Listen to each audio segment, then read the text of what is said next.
Assalamualaikum warahmatullahi wabarakatuh. Nama saya Zaki Mubarak. Saya dari jurusan Administrasi Publik, Fakultas Ilmu Sosial dan Ilmu Politik, Universitas Maliku Saleh. Jadi pada sore hari ini saya ingin menjelaskan sedikit tentang materi saya yang berjudul pajak dalam administrasi negara. Mungkin kawan-kawan sudah sering mendengar kata-kata pajak, sudah sering mendengar kata-kata administrasi negara. Itu adalah dua indikator penting dalam pajak hari ini. Itu bisa dikatakan pajak dan administrasi negara itu berkesinambungan. Jadi langsung saja masuk ke dalam materinya. Saya akan menjelaskan pengertian daripada pajak yang pertama. Pajak dalam Undang-Undang Nomor 28 Tahun 2007 adalah kontribusi wajib kepada negara yang terutang oleh orang ataupun pribadi ataupun badan yang bersifat memaksa melaksanakan berdasarkan undang-undang dengan tidak mendapatkan imbalan langsung dan digunakan untuk keperluan negara sebesar-besarnya demi kemakmuran rakyat. Dengan adanya pajak hari ini kawan-kawan, mungkin kita bisa melihat bagaimana itu bentuk keadilan itu ada, bentuk keadilan itu nyata. Karena dengan adanya pajak hari ini, jalan raya itu dibangun, tapi bukan dengan bentuk uang disalurkan kepada masyarakat, bukan bentuk apapun, tapi dengan bentuk infrastruktur yang dibangun, pelayanan diberikan itu dengan pajak. Jadi administrasi negara menurut Djoko Suharto adalah bahasa ilmu sosial yang mempelajari 3 elemen penting kehidupan bernegara yang meliputi lembaga yudikatif, eksekutif, legislatif, dan meliputi kebijakan-kebijakan politik maupun publik. Administrasi perpajakan terdapat 2 pengertian secara sempit dan secara luas. Yang pertama secara sempit. Dalam artian sempit, penatausahaan dan pelayanan terhadap kewajiban dan hak wajib pajak, baik penatausahaan dan pelayanan tersebut dilakukan di kantor penarikan pajak maupun di kantor pajak, itu termasuk artian dalam administrasi perpajakan dalam skala sempit. Dan yang kedua dalam artian secara luas. Ada 4 indikator. Yang pertama fungsi, sistem, lembaga, manajemen. Yang pertama fungsi.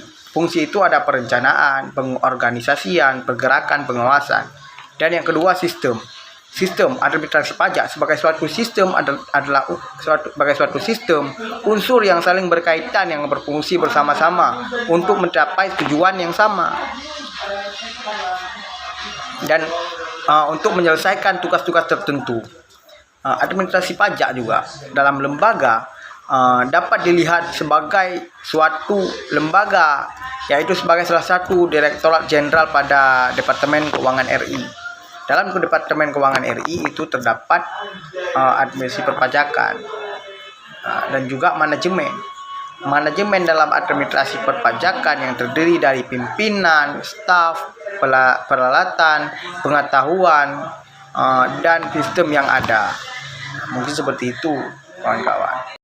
Mungkin setelah kawan-kawan mendengarkan tentang perpajakan yang telah saya jelaskan di dalam slide-slide tadi, mungkin itu ada timbul tanda tanya di dalam pikiran kawan-kawan, apa sih fungsinya perpajakan dalam administrasi negara dan buat apa sih?